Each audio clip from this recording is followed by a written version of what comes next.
आजचं तुमचं एक्सपोस्ट हे खऱ्या अर्थानं अनेक प्रश्नचिन्ह उपस्थित करत आहे. ते एक्सपोस्ट कोणावर आहे, काय आहे? अतिशहाणा असं तुम्ही म्हटलं, अतिशहाणा नेमकं कोणाला म्हटलं तुम्ही? मला असं वाटतं मी अगोदरच तुम्हाला सांगितलं की त्या पोस्टवर मला बोलायचं नाही. ज्यांना कोणाला समजायचं त्यांना समजेल. आणि मी ती जस्ट म्हण एक ऐकली, ती म्हण मी पोस्ट केलेली आहे. आता कोणाशी त्याचं साधारण आढळल्यास निव्वळ योगायोग समजावं असंही मी म्हटलेलं आहे. त्यामुळे आता कोणाशी साधारण आढळलं असेल तर योगायोग आहे.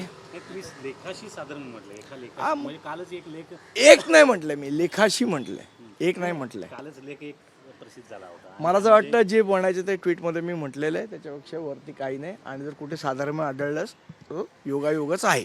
आणखी एक विषय, आणखी एक राजकीय पॉलिटिक्स, दोन तीन विषय वेगळे आहेत. एक तर अभिनेते शरद पोंक्षे यांनी म्हटलेलं आहे की जरी हिंदूच प्लंबर आणि वायरमन बोलवा, जरी तो वेळेत येत नसेल, जादा पैसे मागत असेल तरी हिंदूच बोलवा, अशा प्रकारचं एक वक्तव्य आहे. काय वाटतं एकंदरीत? माझं तर म्हणणं महाराष्ट्रात मराठी बोलवा.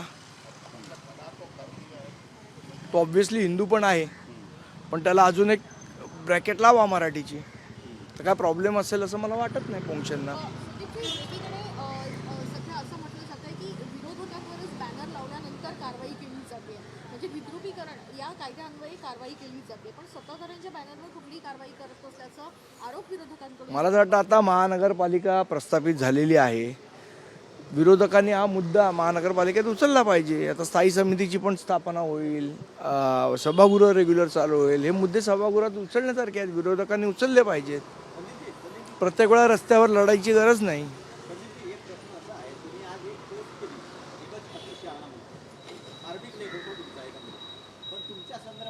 संजय राऊतांना प्रश्न विचारण्यात आला, त्यांनी एक वाक्य बोलले, सोडून द्या. ठीक आहे, सोडून दिलं.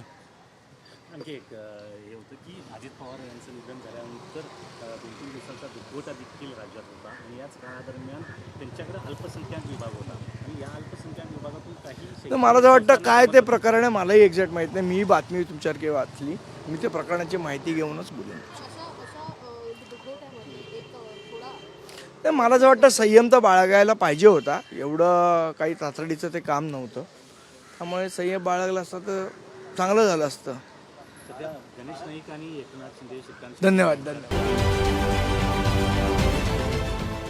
देश विदेशातील प्रत्येक घडामोडींचे लाईव्ह अपडेट मिळवण्यासाठी आता साम टीव्हीच्या सर्व सोशल मीडिया प्लॅटफॉर्मला लाईक, फॉलो आणि सबस्क्राईब करा. तसंच सर्व नोटिफिकेशनसाठी बेल आयकॉन प्रेस करायला विसरू नका.